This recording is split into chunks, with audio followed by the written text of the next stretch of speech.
Gue tahu kenapa Sheila Shokia sampai segitunya marahnya ke Doktif malam itu.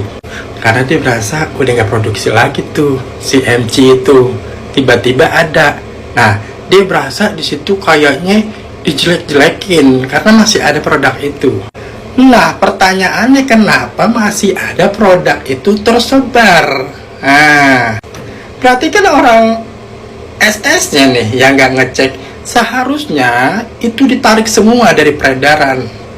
Nggak bisa tuh masih berkeliaran, orang masih bisa belanja. Karena itu tanggung jawabnya si SS. Berarti kan di sini kan SS nyuekin tuh para resellernya itu kan. Nah dia udah pada, si resellernya udah pada duitnya habis semua kali. Nah gua harus jualin lagi. Lo yang harus bertanggung jawab untuk kembaliin dan tarik itu barang SS. Karena di podcastnya Dr. Richard Lee dia mengatakan itu sudah ditegur. Makanya dia tarik kan, peredaran kan. Dan itu bener barang dia, cuman sama dia nggak ditarik-tarikin, nggak bertanggung jawab atas reseller-reseller yang udah pernah beli sama dia. Pakai ngotak lagi, emang itu barang elu, cuman elunya nggak bertanggung jawab sama reseller elu, balikin duit mereka atau enggak ganti produk baru lo itu yang BPOM itu ya. Tarik tuh produk-produk elu SS ular. Ada rasa penyesalan nggak untuk melabrak dia malam itu? Sama sekali tidak. Dia yang bodrek, dia yang ular, dia yang monster, tapi dia sendiri yang merasa dirinya Power Rangers. Ya iyalah, nggak bakal merasa menyesal. Itulah tanda jiwa yang tertanam di dalamnya, jiwa manipulatif dan playing victim. Sebenarnya, bukan karena lo melakukan hal itu lalu terbongkar modus atau kejahatan orang lain. Justru karena lo melakukan kebodohan tersebut, lo membongkar kesalahan lo sendiri, aib sendiri, kejahatan sendiri. Lo sadar gak? Karena tindakan lo itu, malahan sekarang jadi tambah banyak reseller yang berani speak up.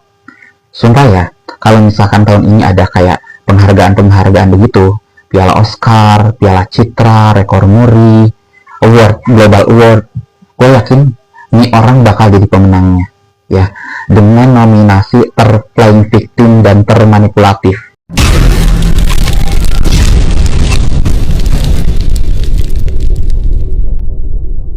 Dari produknya Kak Sel, kita bisa belajar kesalahan positioning yang dilakukan sama SS Skin.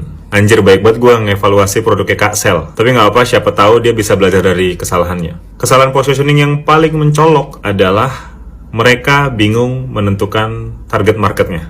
Posisi mereka itu nggak ideal untuk menargetkan target market menengah ke atas. Dan juga nggak ideal menargetkan target market menengah ke bawah. Alasan yang pertama, packagingnya itu semua serba gold. Semua pengennya kelihatan mewah. Oke, katakanlah dengan packaging mewah, dia menyasar market menengah ke atas. Makanya dia bikin harganya itu lumayan pricey ya gitu. Untuk produk lokal tuh lumayan pricey lah. Ya mungkin maksud dia itu karena packagingnya mewah, jadi harganya harus mahal gitu. Oke, it's okay. Tapi itu nggak sejalan dengan strategi-strategi marketing yang dia lakukan. Kalau target marketnya memang menengah ke atas, kenapa lu harus jual ke reseller?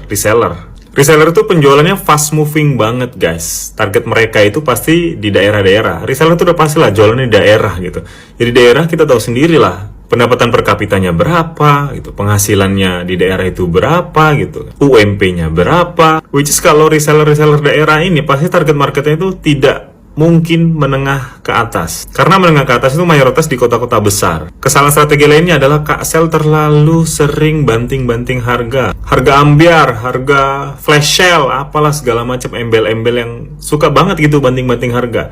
Dan banting-banting harganya ini nggak tahu momentum. Hampir setiap hari itu live terus. Bahkan sehari kadang ada 2 kali live, 3 kali live. Yang mana di setiap live itu didiskon terus. Loh, berarti selama ini harganya itu berapa gitu loh. Diskon itu kan momentum ketika kita bisa mendapatkan harga yang di bawah harga normal gitu kan. Kalau setiap hari diskon harganya di bawah harga normal, berarti harga normalnya itu emang segitu. Bukan semahal harga normal yang dia cantumkan. Dan perlu diketahui, kalangan menengah ke atas itu justru nggak suka produk yang sering-sering didiskon.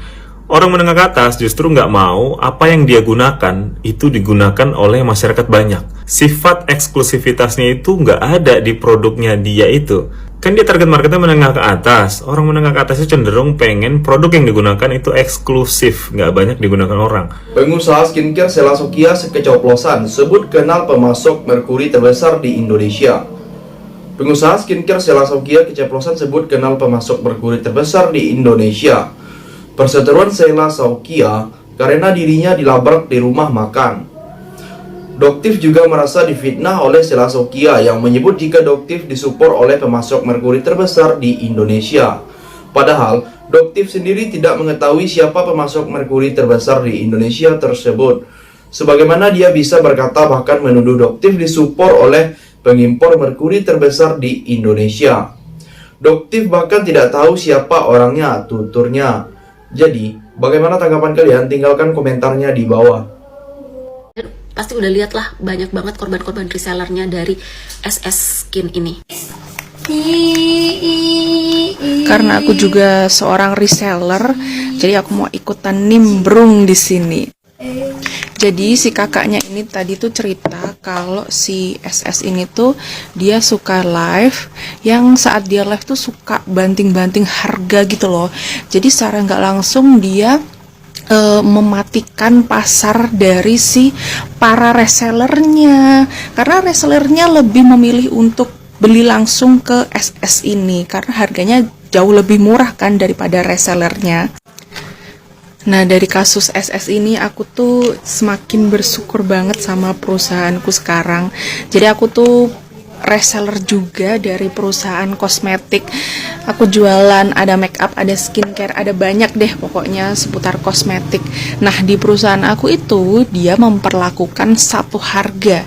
Jadi kita para resellernya tidak boleh main harga sendiri. Sudah ditentukan tuh harga jualnya. Jadi se-Indonesia ini, reseller se-Indonesia ini itu sama harga jualnya. Terus perusahaanku ini juga suka nge-live teman-teman, tapi live-nya tuh nggak yang setiap hari gitu ya. Live-nya itu ya pas ada momen-momen aja, kayak kemarin live saat Imlek. Nah, kalau live gini dia juga suka ngasih kayak diskon-diskon spesial gitu loh, diskon spesial Imlek kemarin itu juga dia kasih.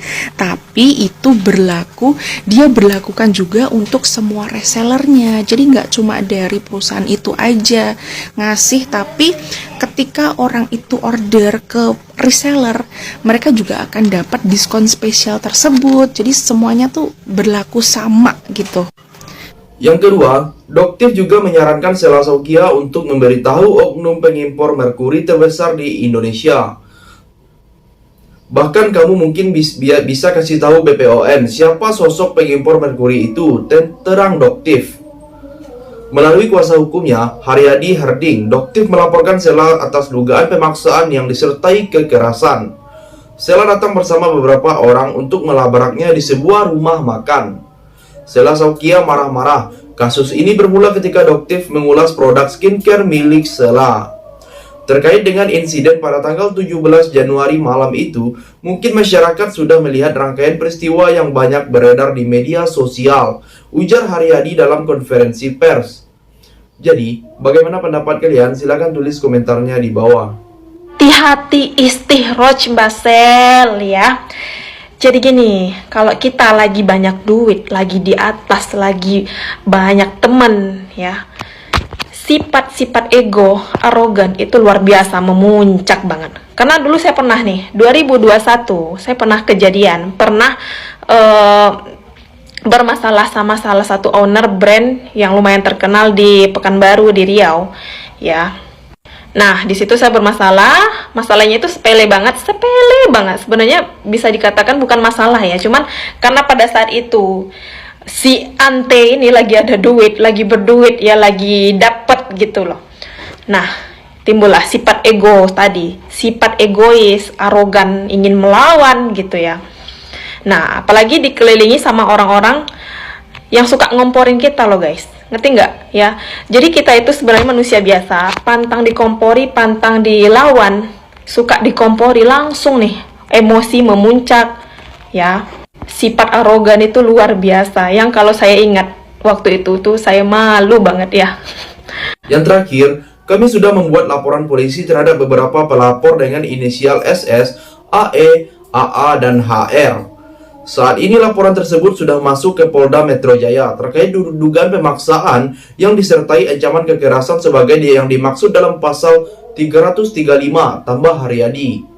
Doktif juga menegaskan bahwa ada beberapa nama yang lain yang akan segera dilaporkannya. Jadi semuanya akan kena, satu rombongan, mereka akan saya laporkan, ujar Doktif. Nama-nama yang disebutkan adalah yang saya ketahui pada saat itu, yang waktu itu cepat pulang, namun pasti ada beberapa nama lagi yang akan saya laporkan, lanjut Doktif. Jadi, sampai di sini bagaimana tanggapan kalian? Tinggalkan komentar di bawah sebanyak-banyaknya. Saya dari channel YouTube Segudang TV, pamit, sampai jumpa.